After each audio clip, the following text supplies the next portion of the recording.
Ang kalusugan ng bato ay mahalagang bahagi ng pangkalahatang kalusugan, lalo na sa mga nasa edad 60 pataas.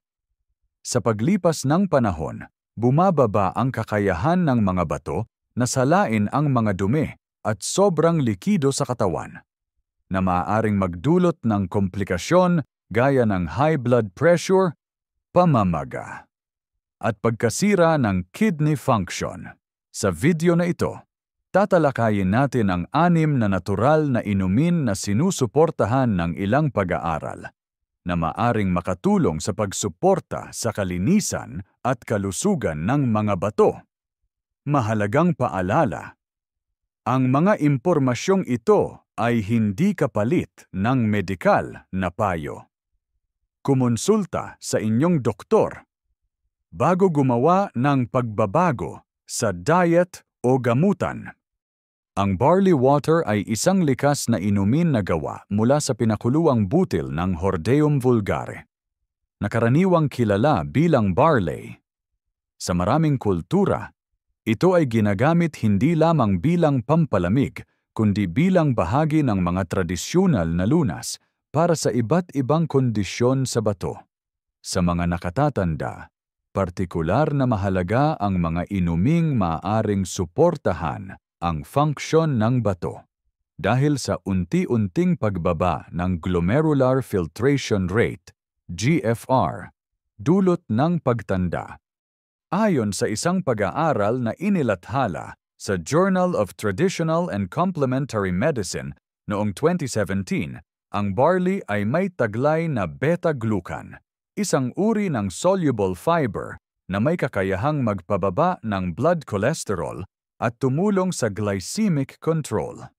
Subalit bukod sa mga benepisyong ito, nakita rin sa parehong pananaliksik ang anti-inflammatory effect ng beta-glucan sa mga pasyenteng may metabolic syndrome, na kilalang risk factor para sa chronic kidney disease, CKD.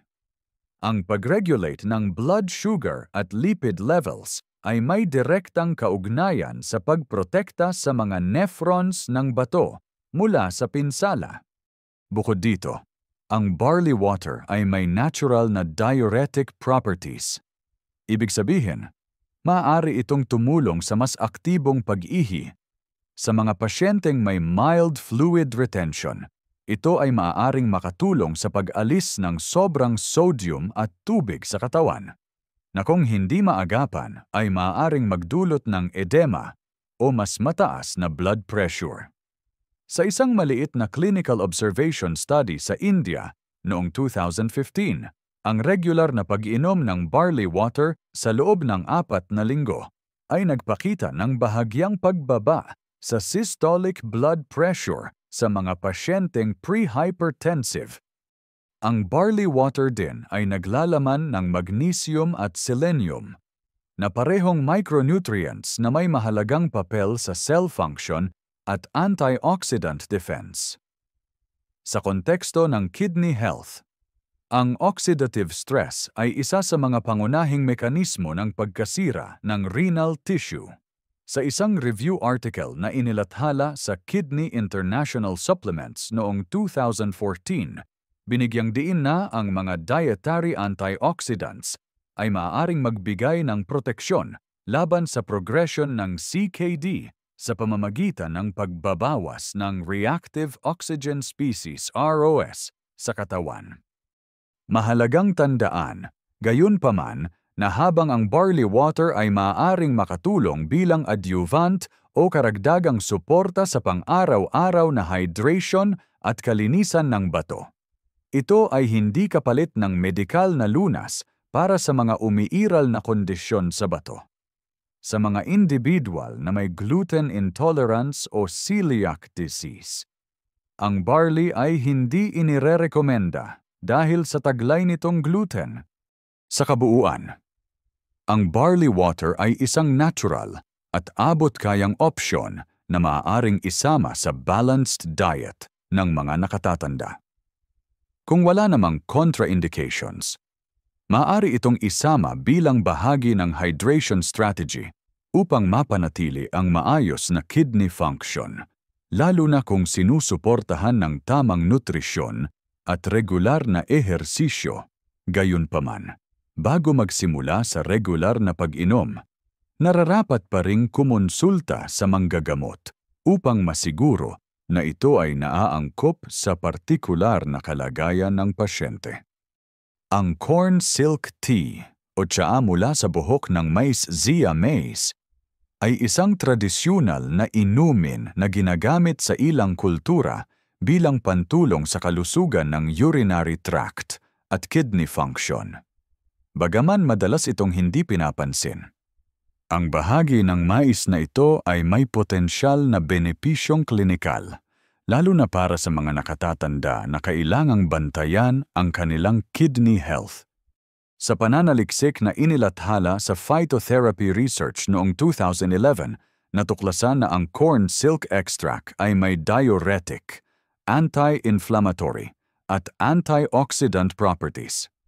Ayon sa mga eksperimento sa hayop, ang regular na paggamit ng corn silk extract ay nagresulta sa mas mataas na output ng ihi urine volume, kasabay ng pagbaba ng konsentrasyon ng creatinine at urea sa dugo.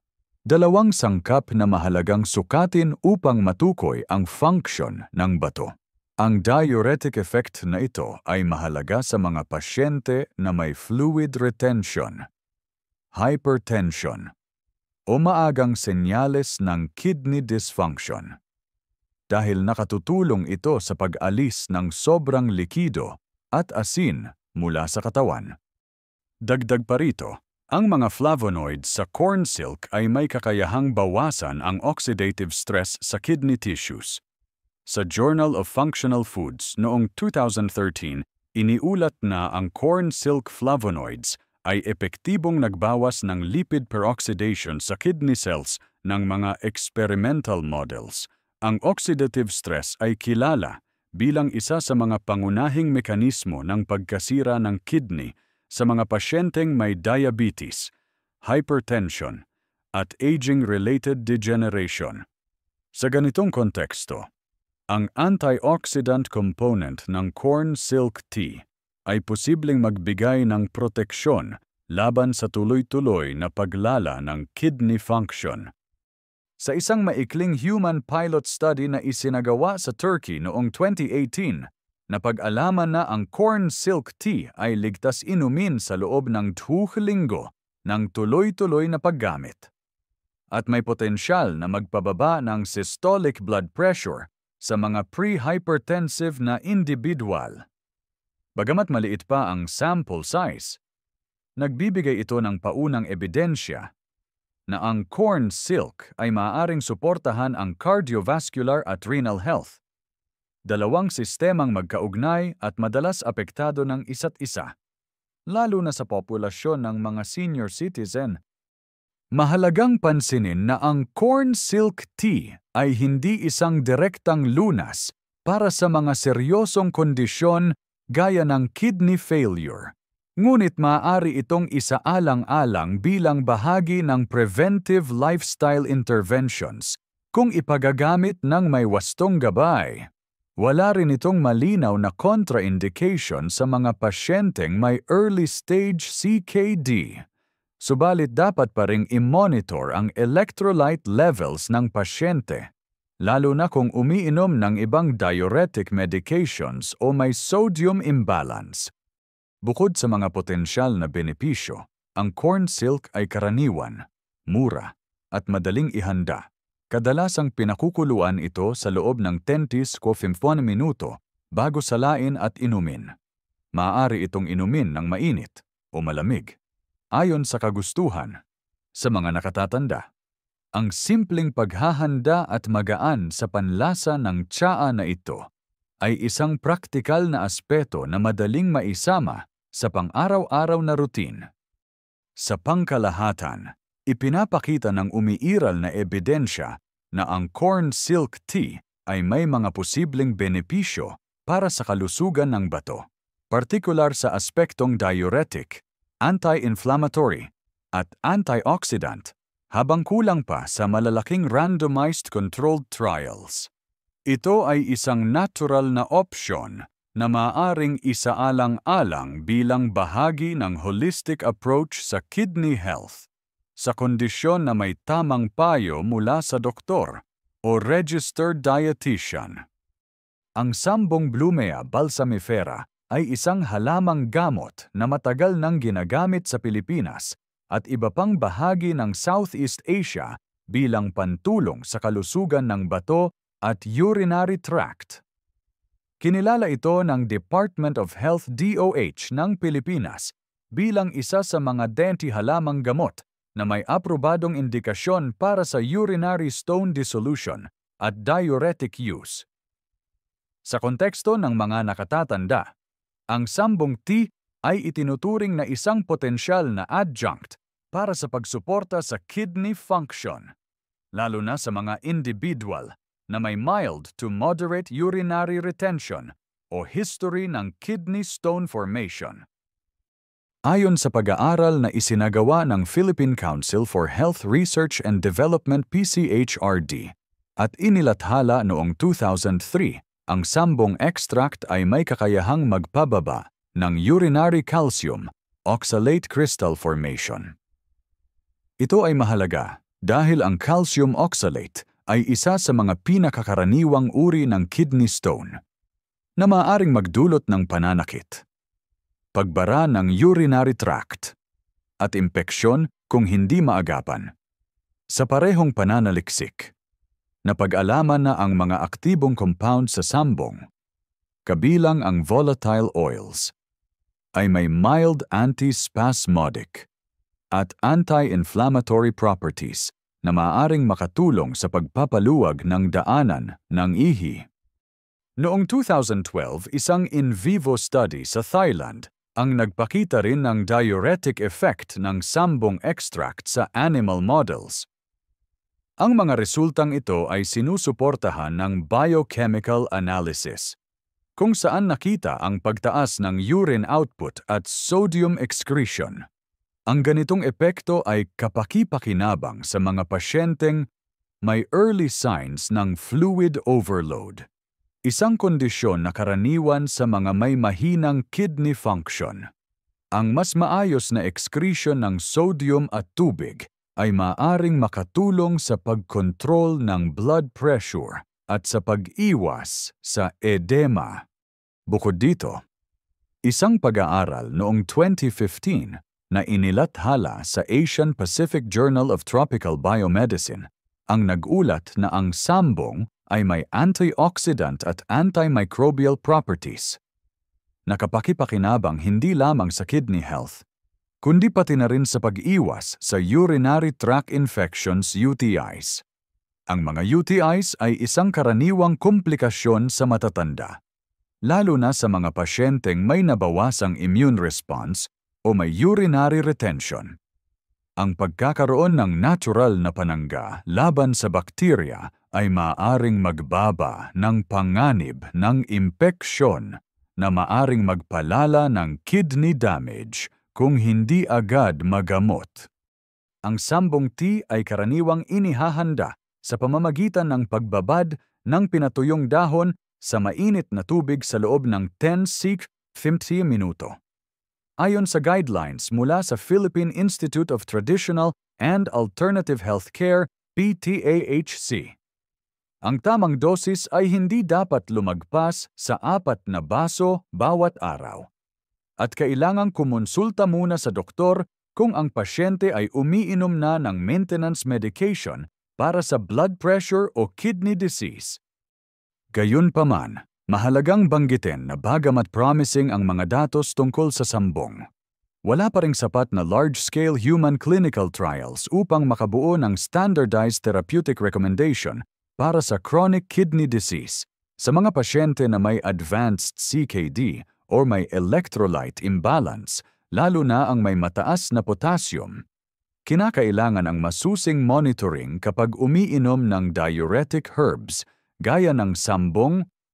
Sa kabuuan, ang sambong tea ay isang abot-kaya, likas, at madaling mahanap na inumin na may posibleng benepisyo para sa kalusugan ng bato, partikular sa mga individual na nais panatilihin ang maayos na daloy ng ihi at iwasan ang pagbuo ng kidney stones.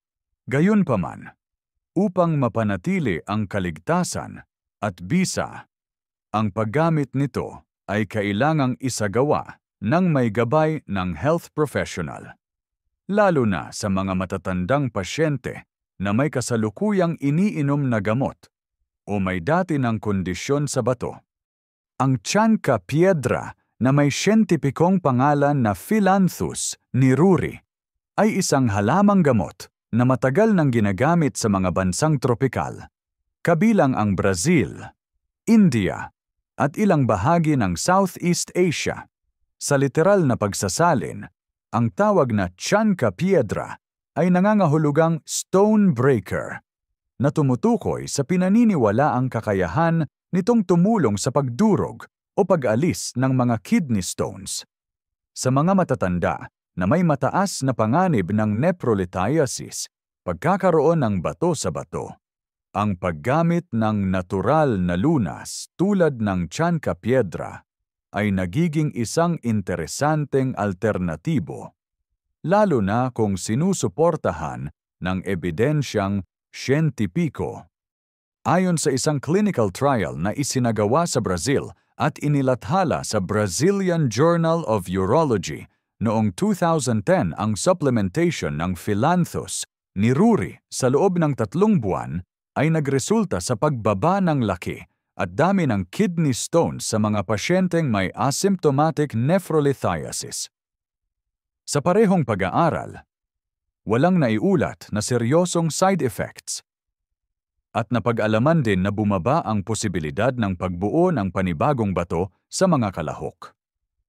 Ang mekanismo ng epekto ay iniuugnay sa kakayahan ng halaman na hadlangan ang adhesion ng calcium crystals sa lining ng urinary tract, isang pangunahing hakbang sa proseso ng pagbuo ng kidney stones.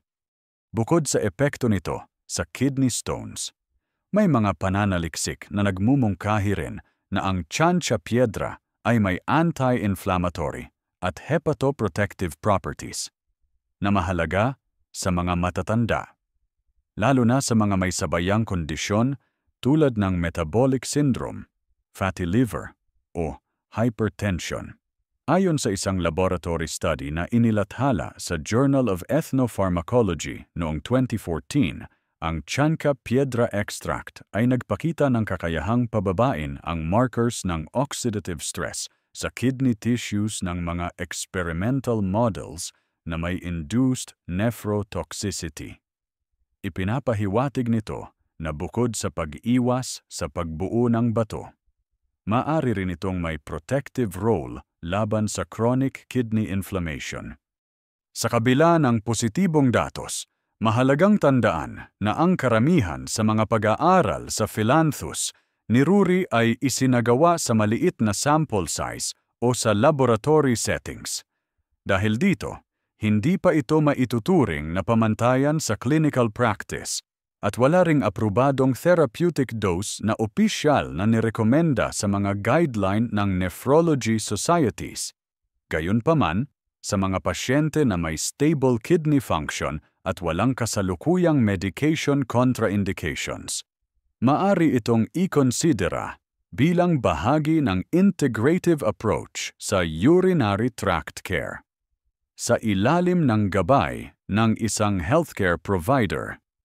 Ang karaniwang anyo ng Chanca-Piedra sa komersyo ay nasa anyo ng tea, capsules, o liquid extract. Kung gagamitin sa anyo ng tsaa, sapat na ang pagbabad ng 1-2 gramo ng tuyong halaman sa mainit na tubig sa loob ng 10-15 minuto. Ipinapayo ng ilang herbal health practitioners na huwag lalampas sa 2 linggong tuloy-tuloy na paggamit ng walang pahinga, upang maiwasan ang posibleng akumulasyon ng aktibong sangkap sa katawan sa mga nakatatanda na may kasaysayan ng kidney stones o madalas makaranas ng dysuria mahapdi o hirap sa pag-ihi. Maaring isaalang-alang ang Phyllanthus niruri bilang isang preventive measure. kasabay ng iba pang lifestyle modifications tulad ng tamang hydration, mababang sodium intake, at regular na paggalaw. Gayunman, mahalaga pa rin ang regular na konsultasyon sa manggagamot, lalo na kung ang pasyente ay may kasalukuyang iniinom na gamot para sa bato, alta presyon, o diabetes. Sa buod, ang Chancha Piedra ay isang promising na natural na opsyon para sa mga pasyenteng naisuportahan ang kalusugan ng kanilang mga bato, partikular sa pag-iwas sa pagbuo ng kidney stones. Bagaman nangangailangan pa ito ng mas maraming clinical trials para sa ganap na ebidensya. Ang kasalukuyang mga datos ay nagpapakita ng ligtas at posibleng kapaki-pakinabang na benepisyo, lalo na kung isinama sa maayos na gabay ng isang propesyonal sa kalusugan. Ang kombinasyon ng lemon juice at olive oil ay isa sa mga pinakasimpleng remedyo sa tahanan na matagal nang ginagamit sa ilang kultura para sa kalusugan ng bato, partikular sa pag-iwas o pagtulong sa paglabas ng kidney stones. Bagaman, hindi ito kinikilala bilang opisyal na medikasyon.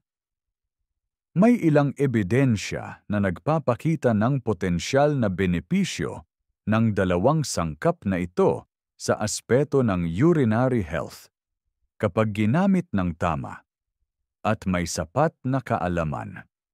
Ang pangunahing aktibong sangkap sa lemon juice ay citric acid, isang natural na compound na may kakayahang bawasan ang pagbuo ng calcium-based kidney stones, tulad ng calcium oxalate stones na siyang pinakakaraniwang uri, ayon sa isang systematic review na inilathala sa Urology Annals noong 2015, ang potassium citrate therapy, na maaaring makuha mula sa mga citrus-based sources gaya ng lemon, ay napatunayang epektibo sa pagtaas ng citrate levels sa ihi na siyang tumutulong sa paghadlang ng crystal aggregation at paglaki ng bato sa kidney. Sa mga pasyenteng may mababang citrate excretion hypocitraturia, ang pagtaas ng citric acid intake sa pamamagitan ng lemon juice ay ipinapakita bilang isang non-pharmacologic na opsyon. Sa parehong ulat, bagaman mas marami ang datos ukol sa paggamit ng potassium citrate tablets, ilang observational studies ang nagpakita na ang pag-inom ng 2 baso ng lemon water araw-araw ay nagdulot ng klinikal na pagtaas sa urinary citrate levels sa loob ng 6 hanggang 13 buwan. Gayunpaman, ipinapayo pa rin ang regular na monitoring, lalo na kung ang pasyente ay may kasaysayan ng acid-base imbalance o gastrointestinal sensitivity.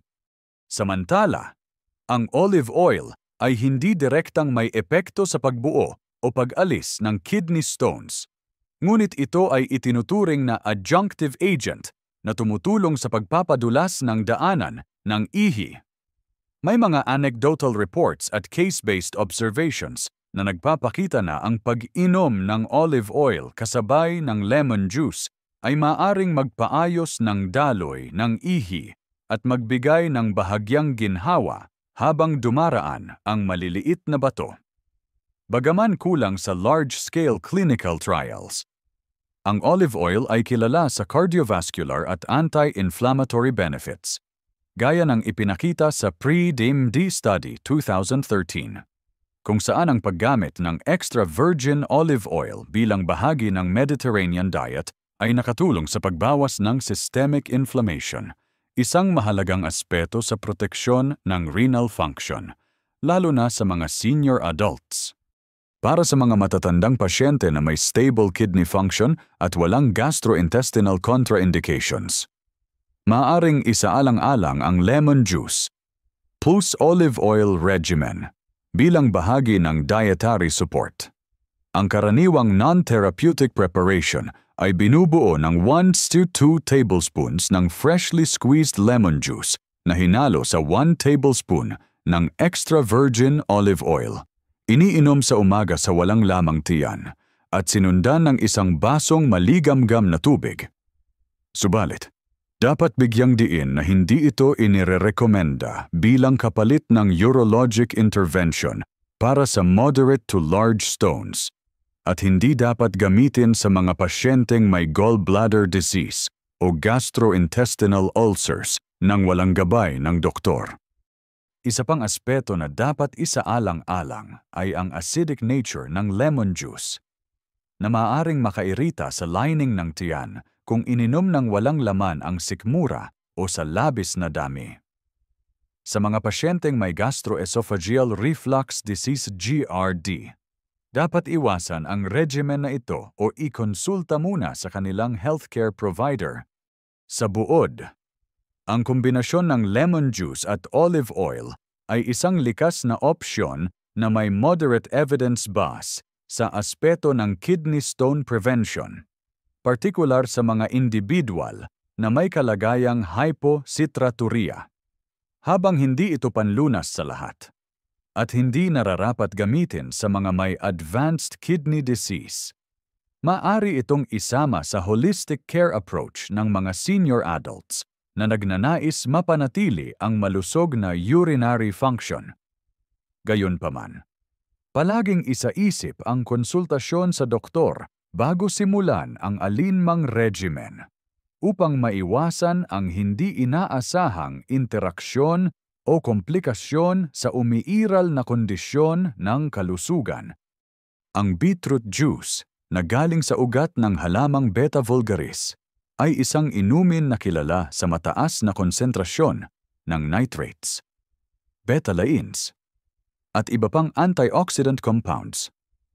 Sa mga nakatatanda, ang regular na pag-inom ng beetroot juice ay maaaring makatulong hindi lamang sa kalusugan ng puso, kundi pati na rin sa pagpapanatili ng tamang kidney perfusion at pagbawas ng oxidative stress na nakaaapekto sa mga bato. Bagaman hindi ito partikular na inumin na may direktang epekto sa paglusaw ng kidney stones. Ang epekto nito sa blood pressure regulation at vascular health ay may malakas na ugnayan sa pangkalahatang kalusugan ng bato. Ayon sa isang clinical trial na inilathala sa Journal of Clinical Hypertension noong 2019, ang regular na pagkonsumo ng beetroot juice ay nagdulot ng makabuluhang pagbaba sa systolic at diastolic blood pressure ng mga pasyente na may mild hypertension. Ito ay resulta ng mataas na dietary nitrate content ng beetroot, na sa katawan ay nai-convert sa nitric oxide. Isang vasodilator na nagpapaluwag sa mga daluyan ng dugo. Ang mas mahusay na daloy ng dugo sa mga vital organs, kabilang ang kidneys, ay mahalaga sa pagtugon ng katawan sa stress, sa filtration efficiency, at sa pag-iwas sa ischemic damage ng renal tissues. Bukod sa epekto sa daloy ng dugo, ang betalain pigments sa beetroot ay may malakas na antioxidant at anti-inflammatory effects. Sa isang in vitro study na inilathala sa Nutrients noong 2015, ang beetroot extract ay nagpakita ng kakayahang bawasan ang markers ng oxidative stress sa renal epithelial cells.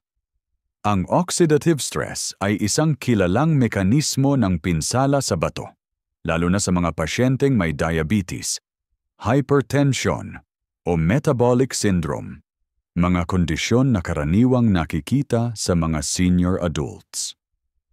Sa gayon, ang antioxidant support na maaaring makuha mula sa beetroot ay isang mahalagang aspeto ng preventive renal care.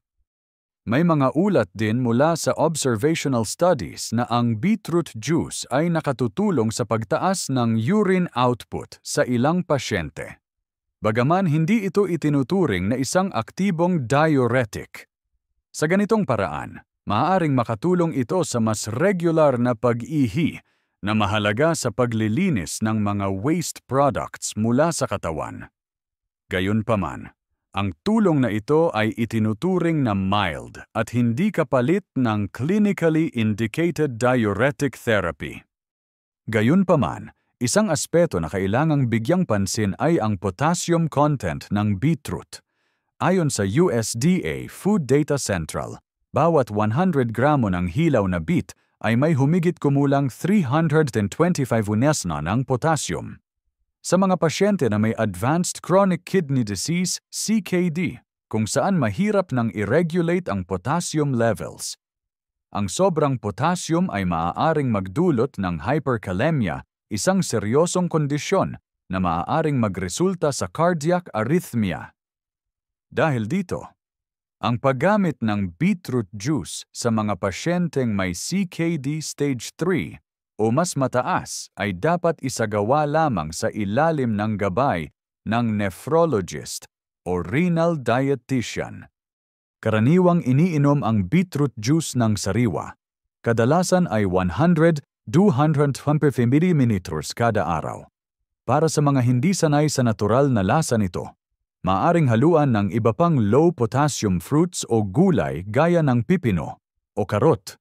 Inirerekomenda ring inumin ito sa umaga upang suportahan ang nitric oxide production at vascular response sa buong araw. Sa kabuuan, ang beetroot juice ay may malinaw na benepisyo sa aspeto ng blood pressure regulation, antioxidant defense, at vascular support, tatlong aspeto na may direktang epekto sa pangmatagalang kalusugan ng mga bato.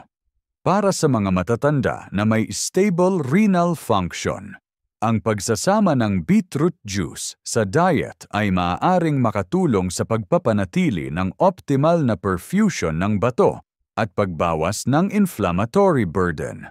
Gayunpaman, ang kaligtasan at bisa nito ay nakadepende sa wastong paggamit at regular na monitoring, lalo na kung may sabayang mga kondisyong medikal o maintenance medication. Palaging isaisip ang konsultasyon sa healthcare provider bago isama ito sa pang-araw-araw na regimen. Ang pagpapanatili ng malusog na kidney function ay lalong nagiging mahalaga habang tumatanda, lalo na sa mga edad 60 pataas. Sa video na ito, ating tinalakay ang 6 na natural na inumin na may potensyal na makatulong sa kalinisan at kalusugan ng bato, batay sa umiiral na mga ebidensyang siyentipiko. Mula sa barley water na may beta-glucan, hanggang sa beetroot juice na may vasodilatory effects, bawat inumin ay may partikular na mekanismong maaaring suportahan ang pang-araw-araw na gawain ng mga bato sa pagsala ng dumi at regulasyon ng tubig sa katawan. Gayunpaman, mahalagang tandaan na ang mga inuming ito ay hindi kapalit ng medikal na paggamot. Ang kanilang paggamit ay dapat laging isaalang-alang bilang bahagi ng holistic approach sa kalusugan kasama ang tamang nutrisyon, sapat na ehersisyo, kontroladong blood pressure, at regular na konsultasyon sa manggagamot. Para sa mga may kasalukuyang kondisyon sa bato o umiinom ng maintenance na gamot, inirerekomenda ang pagsangguni muna sa healthcare provider bago simulan ang alinman sa mga inuming ito. Kung nakatulong sa inyo ang impormasyon sa video na ito, huwag kalimutang i-like ang video, mag-subscribe sa aming channel, at i-turn on ang notification bell para sa mga susunod na episode tungkol sa senior health. Maaari rin ninyong i-share ang video na ito sa inyong mga kapamilya o kaibigan na maaaring makinabang sa kaalamang ito. Mag-iwan din ng komento sa ibaba alin sa mga inuming ito ang nais ninyong subukan o ginagamit na ninyo sa kasalukuyan. Ang inyong karanasan ay maaaring makatulong sa iba. Ingat po lagi. At alagaan natin ang ating kalusugan. Hindi lamang ngayon, kundi sa bawat araw na dumarating.